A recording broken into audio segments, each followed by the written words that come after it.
कहानी एक ऐसी जादुई दुनिया से शुरू होती है जहां कुछ बच्चे जन्म से ही खास जादुई शक्तियों के साथ पैदा होते हैं। इसी दुनिया में नोरी नाम की एक लड़की रहती है जो बचपन से खुद को बाकी बच्चों से थोड़ा अलग महसूस करती थी। जब नोरी सिर्फ 7 साल की थी तब एक दिन वह अपने कमरे की खिड़की से बाहर देख रही होती है। तभी उसकी नजर बगीचे में बैठी एक बिल्ली पर पड़ती है, लेकिन अचानक उसके साथ कुछ अजीब होने लगता है। धीरे धीरे उसके चेहरे पर बिल्ली जैसी मूंछें आने लगती हैं। ऐसा लग रहा होता है जैसे वह खुद बिल्ली बन रही हो। तभी उसके पापा कमरे में आते हैं और यह देखकर पूरी तरह हैरान रह जाते हैं क्योंकि नोरी की पीठ से पंख भी निकल आते हैं। फिर कहानी 6 साल आगे बढ़ती है। अब नोरी बड़ी हो चुकी है और अपनी सबसे अच्छी दोस्त रीना के साथ सेज अकादमी जाने वाली है। यह एक बहुत मशहूर जादुई स्कूल है जहां बच्चों को उनकी शक्तियों की ट्रेनिंग दी जाती है। रीना के पास आग को कंट्रोल करने की शक्ति होती है। वह अपने हाथों से आग पैदा कर सकती है, लेकिन उसमें आत्मविश्वास की बहुत कमी होती है। उसे हमेशा डर लगा रहता है कि कहीं वह गलती न कर दे। वहीं दूसरी तरफ नोरी हमेशा अपनी दोस्त का हौसला बढ़ाती रहती है और उसे समझाती है कि वह कुछ भी कर सकती है। लेकिन नोरी की अपनी शक्तियां भी काफी अजीब हैं। जब भी वह किसी जानवर में बदलने की कोशिश करती है तब वह सही जानवर नहीं बन पाती। कभी उसके अंदर 2 जानवर मिल जाते हैं तो कभी 3, जिसकी वजह से उसका रूप बहुत अजीब और मजेदार बन जाता है। और सबसे बड़ी समस्या यह होती है कि वह अपनी इस शक्ति को ठीक से कंट्रोल भी नहीं कर पाती। कुछ हफ्तों बाद नोरी और रीना बाकी बच्चों के साथ बस स्टॉप पर पहुंचती हैं, जहां से उन्हें सेज अकादमी जाना होता है। तभी अचानक एक रहस्यमयी आदमी पेड़ के पीछे से बाहर आता है और बच्चों से कहता है कि वह उन्हें उनके नए जादुई स्कूल ले जाने आया है। इसके बाद सभी बच्चे अपने माता पिता को अलविदा कहते हैं और उस आदमी के पीछे जंगल के अंदर चले जाते हैं। थोड़ी दूर जाने के बाद उन्हें एक जादुई पोर्टल दिखाई देता है जो सीधे सेज अकादमी तक जाता है। एक एक करके सभी बच्चे उस पोर्टल में कूद जाते हैं और कुछ ही सेकंड में स्कूल पहुंच जाते हैं। लेकिन वहां पहुंचते ही उन्हें पता चलता है कि उनके फोन बिल्कुल काम नहीं कर रहे। तभी स्कूल की प्रिंसिपल लिंडा सभी बच्चों के सामने आती हैं। वो बताती हैं कि इस स्कूल में बच्चों को उनकी जादुई शक्तियों के हिसाब से अलग अलग ग्रुप्स में बांटा जाता है। कुछ बच्चे जानवरों से बात कर सकते हैं, कुछ बिना छुए चीजों को हवा में उठा सकते हैं, कुछ आग को कंट्रोल करते हैं, कुछ उड़ सकते हैं और कुछ अपनी मर्जी से किसी भी जानवर का रूप ले सकते हैं। क्लास शुरू होने से पहले सभी बच्चों का टेस्ट लिया जाता है ताकि पता चल सके कि किसे किस ग्रुप में भेजना है। सबसे पहले फ्लेयर्स ग्रुप की परीक्षा होती है। इस टेस्ट में बच्चों को अपने जादू से दूर रखी मोमबत्ती जलानी होती है। सबसे पहले फिलिप नाम का एक लड़का अपना टेस्ट देता है। वह आसानी से अपनी शक्ति का इस्तेमाल कर लेता है, इसलिए प्रोफेसर उसे तुरंत पास कर देते हैं। लेकिन जैसे ही इलियट की बारी आती है मामला थोड़ा गड़बड़ हो जाता है। मोमबत्ती जलाने की जगह उसके हाथों से सिर्फ धुआं निकलता है। ये देखकर प्रोफेसर काफी निराश हो जाते हैं क्योंकि इलियट अपनी शक्ति को सही तरीके से कंट्रोल नहीं कर पाता। इसके बाद रीना की बारी आती है। शुरू में वह थोड़ी नर्वस होती है, लेकिन फिर वह ऐसा कमाल करती है कि सभी उसे देखते रह जाते हैं। वह सिर्फ अपनी छोटी उंगली से मोमबत्ती जला देती है। ये देखकर सभी प्रोफेसर समझ जाते हैं कि रीना के अंदर बहुत जबरदस्त ताकत छिपी हुई है और पहली बार रीना को भी खुद पर थोड़ा भरोसा होने लगता है। इसके बाद फजीज ग्रुप का टेस्ट शुरू होता है। इस परीक्षा में बच्चों को एक कुत्ते से बात करनी होती है और समझना होता है कि वह क्या कहना चाहता है। जो बच्चे जानवर की बात सही समझ लेते हैं वही इस टेस्ट में पास होते हैं। फिर तीसरा टेस्ट शुरू होता है जहाँ बच्चों को अपनी शक्ति से दूर रखा एक फूलदान अपनी तरफ खींचना होता है, लेकिन पेपर नाम की लड़की के साथ उल्टा हो जाता है। वह फूलदान को अपनी तरफ खींचने की कोशिश करती है, लेकिन उसकी शक्ति इतनी तेज निकलती है कि फूलदान सीधा उड़कर दीवार से टकरा जाता है। ये देखकर प्रोफेसर तुरंत उसे फेल घोषित कर देते हैं। इसके बाद उड़ने वाले बच्चों की परीक्षा होती है। इस टेस्ट में सभी बच्चों को लगभग 30 सेकंड तक हवा में रहना होता है, लेकिन एंड्रे के साथ कुछ बहुत अजीब हो जाता है। जैसे ही वह अपना भारी बैग नीचे रखता है उसका शरीर अचानक तेजी से ऊपर उड़ने लगता है। वह इतना ऊपर चला जाता है कि सीधे छत से टकरा जाता है और नीचे ही नहीं आ पाता। अब पूरे हॉल में अफरा तफरी मच जाती है। आखिरकार प्रोफेसर सीढ़ी लाकर किसी तरह उसे नीचे उतारते हैं। अब बारी आती है नोरी के ग्रुप की। इस टेस्ट में बच्चों को एक बिल्ली को देखकर ठीक उसी का रूप लेना होता है और करीब 6 सेकंड तक वैसे ही रहना होता है। लेकिन जैसे ही नोरी अपनी शक्ति का इस्तेमाल करती है सब कुछ फिर से गड़बड़ हो जाता है। वह सिर्फ बिल्ली नहीं बनती बल्कि उसकी पीठ से अचानक पंख भी निकल आते हैं। यानी एक बार फिर उसके अंदर 2 अलग अलग जानवरों की शक्तियां मिल जाती हैं। ये देखकर सभी प्रोफेसर हैरान रह जाते हैं क्योंकि नोरी की शक्ति बाकी बच्चों जैसी बिल्कुल नहीं थी। वह हर बार कुछ अलग और अनकंट्रोल कर देती थी। टेस्ट खत्म होने के बाद सभी बच्चों को एक एक कार्ड दिया जाता है। उस कार्ड से पता चलने वाला होता है कि उन्हें किस ग्रुप में रखा गया है। जब सभी बच्चे मैदान में इकट्ठा होकर अपने कार्ड खोलते हैं तब रीना बहुत खुश हो जाती है क्योंकि उसके कार्ड पर फ्लेयर्स लिखा होता है, यानी अब वह आधिकारिक रूप से आग को कंट्रोल करने वाले ग्रुप का हिस्सा बन चुकी थी। लेकिन जैसे ही नोरी अपना कार्ड खोलती है वह पूरी पूरी तरह चौंक जाती है, क्योंकि उसके कार्ड पर किसी ग्रुप का नाम नहीं लिखा होता, उस पर सिर्फ 3 अक्षर लिखे होते हैं, UDM। और नोरी को बिल्कुल समझ नहीं आता कि आखिर इसका मतलब क्या है। इसके बाद प्रिंसिपल लिंडा सभी बच्चों को कैंटीन जाने और अपनी स्कूल यूनिफॉर्म लेने के लिए कहती है, लेकिन तभी नोरी को बाकी बच्चों से अलग एक दूसरे रास्ते पर भेज दिया जाता है। उस रास्ते पर UDM का निशान बना होता है। नोरी को समझ नहीं आता कि आखिर उसे अलग क्यों भेजा जा रहा है। जैसे जैसे वह उस रास्ते पर आगे बढ़ती है, वह जंगल के अंदर छिपे एक अलग से हेडक्वार्टर तक पहुंच जाती है। वहां उसका स्वागत बड़ नाम का आदमी करता है और उसे नीचे बनी एक अंडरग्राउंड क्लासरूम में ले जाता है। जब नोरी अंदर जाती है तो वह देखती है कि वहां कुछ और बच्चे भी बैठे हुए हैं, और सबसे हैरानी वाली बात यह होती है कि उन सभी की शक्तियां भी उसकी तरह गड़बड़ थीं। कोई अपनी शक्ति ठीक से कंट्रोल नहीं कर पाता था, तो किसी का जादू उल्टा काम करता था। तभी नोरी को बताया जाता है कि इन बच्चों को असली जादू की ट्रेनिंग नहीं दी जाती, इनको बस सामान्य बच्चों की तरह पढ़ाया जाता है। ये सुनते ही नोरी को बहुत गुस्सा आता है। वह सवाल करती है कि आखिर वे बाकी बच्चों की तरह जादू क्यों नहीं सीख सकते। तभी प्रिंसिपल लिंडा वहाँ आती हैं और पूरी सच्चाई बताती हैं। वह कहती हैं कि UDM का मतलब अपसाइड डाउन मैजिक होता है, यानी ऐसे बच्चे जिनकी जादुई शक्तियाँ सही तरीके से काम नहीं करती, और अकादमी के हिसाब से इनकी शक्तियों का कोई असली इस्तेमाल नहीं है। लिंडा साफ कह देती हैं कि ये बच्चे कभी भी अपने जादू को पूरी तरह कंट्रोल नहीं कर पाएंगे, इसलिए इनके लिए यही बेहतर है कि ये अपनी शक्तियों को धीरे धीरे भूल जाए और एक सामान्य जिंदगी जिए। इसके बाद लिंडा एक पुरानी और डरावनी घटना के बारे में बताती है। वह कहती हैं कि कई साल पहले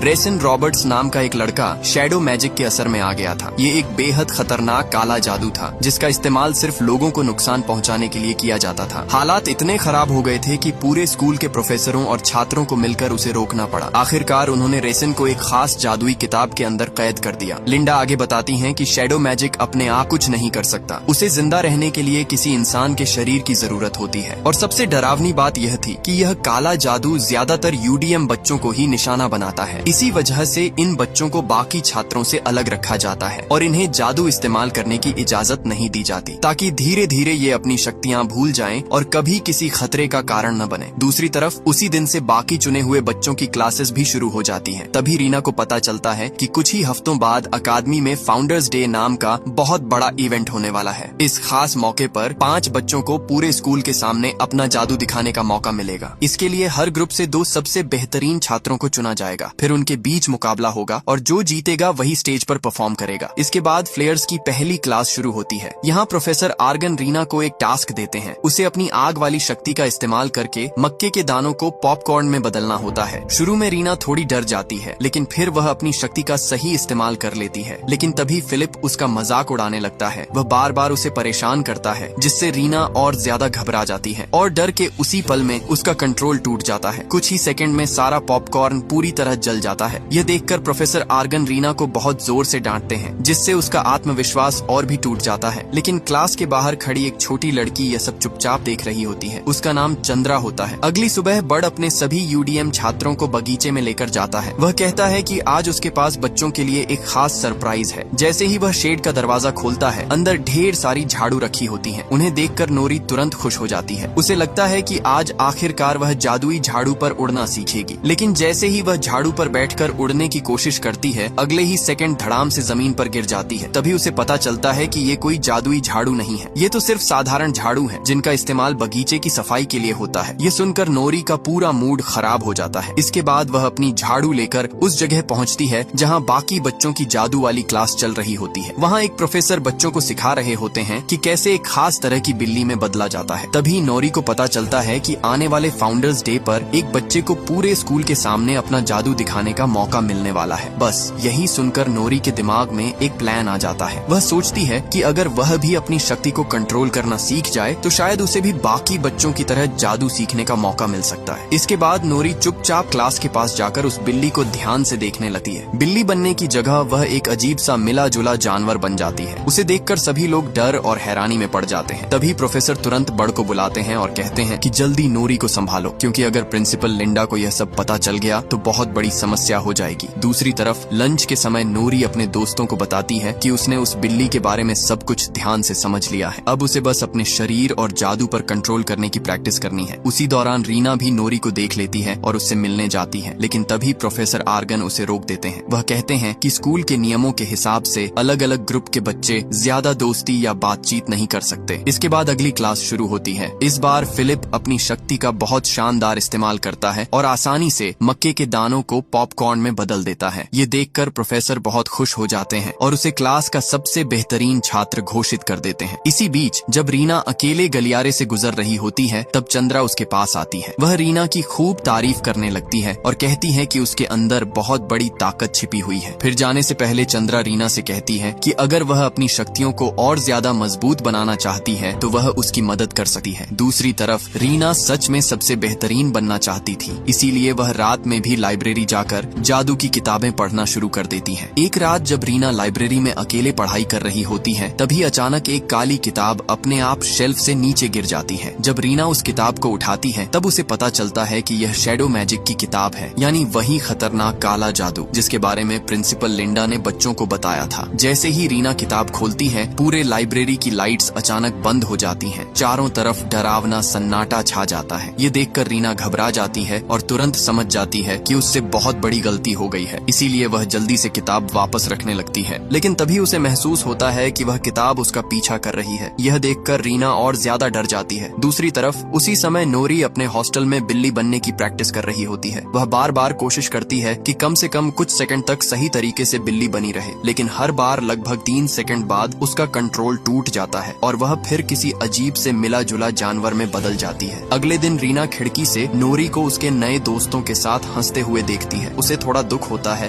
क्योंकि उसे लगने लगता है कि शायद नोरी अब उसे भूल रही है। तभी अचानक वही शैडो मैजिक वाली किताब अपने आप खुल जाती है। उसके पन्ने तेजी से पलटने लगते हैं और आखिर में एक खास अध्याय पर जाकर रुक जाते हैं। उस अध्याय में लिखा होता है कि छिपी हुई शक्तियों को और ज्यादा ताकतवर कैसे बनाया जाए। जैसे ही रीना उसे पढ़ना शुरू करती है उसके चारों तरफ धीरे धीरे काला धुआं बनने लगता है और कुछ ही सेकंड में वह धुआं सीधे उसके शरीर के अंदर चला जाता है। कुछ घंटों बाद सभी नए छात्रों को एक बड़े हॉल में बुलाया जाता है। आज हर ग्रुप के 2 सबसे बेहतरीन छात्रों के बीच मुकाबला होने वाला था। पूरा स्कूल यह प्रतियोगिता देखने आया होता है। सबसे पहले फ्लेयर्स ग्रुप की बारी आती है, जहां फिलिप और रीना आमने सामने खड़े होते हैं। फिलिप को पूरा भरोसा होता है कि वह आसानी से जीत जाएगा, क्योंकि अब तक वह क्लास का सबसे अच्छा छात्र माना जाता था। लेकिन इस बार रीना कुछ ऐसा कर देती है जिसे देखकर सभी हैरान रह जाते हैं। वह समय खत्म होने से पहले ही मक्के के दानों को एकदम परफेक्ट पॉपकॉर्न में बदल देती है। जब प्रोफेसर आर्गन पॉपकॉर्न छकती हैं, तो वह बेहद खुश हो जाती है, क्योंकि इस बार पॉपकॉर्न बिल्कुल सही बना होता है। आखिरकार रीना को फाउंडर्स डे पर अपना जादू दिखाने के लिए चुन लिया जाता है। ठीक तभी नोरी भी वहाँ पहुँच जाती है। वह सबको बताती है कि वह कई दिनों से लगातार प्रैक्टिस कर रही है और अब खुद को साबित करना चाहती है। फिर वह सबसे एक आखिरी मौका मांगती है। इसके बाद नोरी सबके सामने बिल्ली में बदलने की कोशिश करती है। प्रोफेसर उसका टाइम गिनना शुरू कर देते हैं। शुरू के कुछ सेकंड तक सब सही चलता है, लेकिन अचानक 4 सेकंड बाद उसकी पीठ से फिर से पंख निकल आते हैं और अगले ही पल नोरी अपना कंट्रोल खो बैठती है। वह बार बार अलग अलग अजीब संकर जानवरों में बदलने लगती है। पूरा हॉल उसे देखकर हैरान रह जाता है। नोरी अपनी हालत देखकर बहुत डर जाती है। तभी रीना उसे शांत करने की कोशिश करती है, लेकिन शैडो मैजिक की किताब पढ़ने के बाद उसकी शक्तियाँ पहले से कहीं ज्यादा खतरनाक हो चुकी थीं। अचानक रीना भी अपना कंट्रोल खो देती है और उसके हाथों से एक बहुत बड़ा आग का गोला निकलकर सीधा नोरी की तरफ बढ़ने लगता है। कुछ सेकंड के लिए ऐसा लगता है कि अब नोरी बच नहीं पाएगी, लेकिन आखिरी पल में नोरी किसी तरह वापस अपने असली रूप में आ जाती है। यह देखकर रीना तुरंत डर जाती है और नोरी से माफी मांगने लगती है। वहीं बर्ड भी जल्दी से आकर नोरी को शांत करवाता है, लेकिन यह सब देखकर प्रिंसिपल लिंडा बहुत गुस्सा हो जाती है। वह बर्ड को सख्त चेतावनी देती है कि अगर वह अपने छात्रों को कंट्रोल नहीं कर सकता तो उसकी नौकरी चली जाएगी। इसके बाद नोरी और बाकी सभी यूडीएम बच्चे वापस अपने हेडक्वार्टर लौट आते हैं। सभी बहुत उदास होते हैं, क्योंकि अब उन्हें लगने लगा था कि वे कभी भी अपने जादू का सही इस्तेमाल नहीं कर पाएंगे। तभी कहानी में एक बड़ा खुलासा होता है। पता चलता है कि बर्ड भी कभी उन्हीं की तरह एक यूडीएम छात्र था। वह इन बच्चों का दर्द अच्छी तरह समझता था, क्योंकि वह खुद भी वही सब झेल चुका था। अब वह और ज्यादा चुप नहीं रह पाता, इसलिए वह सभी बच्चों को जंगल में ले जाता है और उनसे दिल की बात कहता है। वह कहता है कि उसे यह सब बिल्कुल अच्छा नहीं लगता। वह बच्चों के सपनों को इस तरह टूटते हुए नहीं देख सकता, इसीलिए अब वह खुद उन्हें सिखाएगा कि अपनी असली शक्तियों को कैसे अपनाना है। इसके बाद बर्ड कुछ ऐसा करता है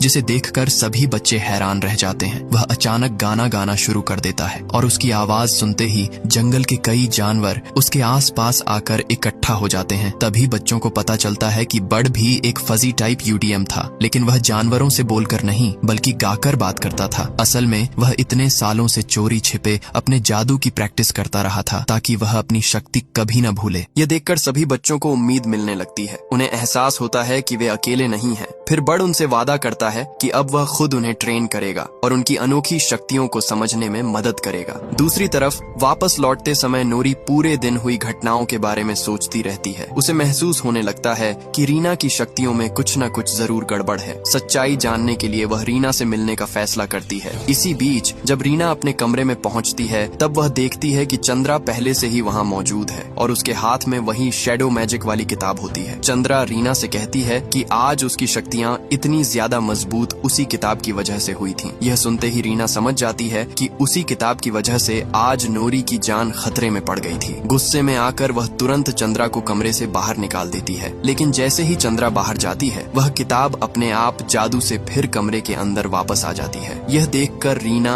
और ज्यादा डर जाती है। तभी दरवाजे पर दस्तक होती है। रीना गुस्से में दरवाजा खोलती है, लेकिन सामने नोरी खड़ी होती है। उसे देखते ही रीना तुरंत उसे गले लगा लेती है, लेकिन अंदर ही अंदर वह बहुत डरी हुई होती है क्योंकि उसे डर था कि कहीं नोरी को शैडो मैजिक की पूरी सच्चाई पता न चल जाए। इसी डर की वजह से रीना नोरी को अपने कमरे में ज्यादा देर रुकने नहीं देती और उसे जल्दी से बाहर भेज देती है। अगली सुबह बर्ड अपने वादे के मुताबिक सभी यूडीएम बच्चों की ट्रेनिंग शुरू करता है। सबसे पहले वह आंद्रे की कमर में एक पाइप बांध देता है ताकि वह हवा में उड़ते समय खुद को कंट्रोल करना सीख सके। जैसे ही आंद्रे अपना बैग हटाता है वह फिर से हवा में उड़ने लगता है, लेकिन इस बार वह घबराने की बजाय धीरे धीरे खुद को संभालने की कोशिश करता है। धीरे धीरे बाकी बच्चे भी अपनी अलग शक्तियों को अपनाना शुरू कर देते हैं। अब वे दूसरों की तरह परफेक्ट बनने की कोशिश नहीं करते बल्कि अपनी खुद की पहचान बनाने लगते हैं। एलियट अपने हाथों से निकलने वाले धुएं को अलग अलग शेप देना सीख जाता है। वहीं पेपर अब चीजों को बिना नुकसान पहुंचाए कंट्रोल तरीके से धक्का देना सीखने लगती है। और सबसे बड़ा बदलाव नोरी में आता है। अब वह खुद को सिर्फ एक जानवर तक सीमित नहीं रखती बल्कि वह 3-4 जानवरों को मिलाकर नए हाइब्रिड रूप बनाने लगती है और धीरे धीरे उन पर कंट्रोल भी हासिल करने लगती है। दूसरी तरफ रीना यह सब दूर खड़े होकर देख रही होती है। तभी अचानक चंद्रा फिर से उसके सामने आ जाती है। रीना गुस्से में उसे वहां से जाने के लिए कहती है, लेकिन अब बहुत देर हो चुकी थी क्योंकि रीना पहले ही शैडो मैजिक की किताब का इस्तेमाल कर चुकी थी। अब उसके और चंद्रा के बीच एक खतरनाक संबंध बन चुका था और सबसे डरावनी बात यह थी कि चंद्रा को कोई और देख ही नहीं सकता था, सिर्फ रीना ही उसे देख पा रही थी। जब दूसरे बच्चे रीना से पूछते हैं कि वह किससे बात कर रही है तब उसे समझ आता है कि चंद्रा सिर्फ उसी को दिखाई देती है। यह जानकर रीना डर जाती है और तुरंत अपने कमरे की तरफ भागती है, लेकिन चंद्रा उसका पीछा नहीं छोड़ती। वह लगातार रीना को उकसाती रहती है। वह कहती है कि रीना की ताकत इस स्कूल के किसी भी इंसान से कहीं ज्यादा बड़ी है। उसे बस अपने डर को छोड़ना होगा और अपनी असली शक्ति को अपनाना होगा। धीरे धीरे रीना भी उसकी बातों में आने लगती है। अब वह अपने अंदर की उस काली शक्ति को स्वीकार करने लगती है। ठीक तभी नोरी वहाँ पहुँच जाती है और उसे तुरंत महसूस हो जाता है कि रीना के आसपास कोई बहुत बुरी ताकत मौजूद है। अब सारी बातें साफ हो जाती हैं। शैडो मैजिक सिर्फ यूडीएम बच्चों तक सीमित नहीं था, वह किसी को भी अपने कब्जे में ले सकता था। अब रीना पूरी तरह उस अंधेरी शक्ति के असर में आ चुकी थी, यहाँ तक कि उसकी आवाज भी बदल जाती है। एक डरावनी आवाज में वह कहती है कि बहुत जल्द पूरा स्कूल तबाह होने वाला है। फिर वह नोरी को चेतावनी देती है। यह सुनते ही नोरी बुरी तरह डर जाती है और भागकर सीधे बर्ड के पास पहुँचती है। वह उसे सारी बात बता देती है। इसके बाद नोरी और उसके दोस्त फैसला करते हैं कि उन्हें तुरंत प्रिंसिपल लिंडा को सब कुछ बता देना चाहिए, लेकिन बर्ड उन्हें रोक देता है। वह कहता है कि लिंडा उनकी बात पर भरोसा नहीं करेगी, इसलिए वह सबको अगले दिन तक इंतजार करने के लिए कहता है। उसे पूरा यकीन होता है कि फाउंडर्स डे वाले दिन ही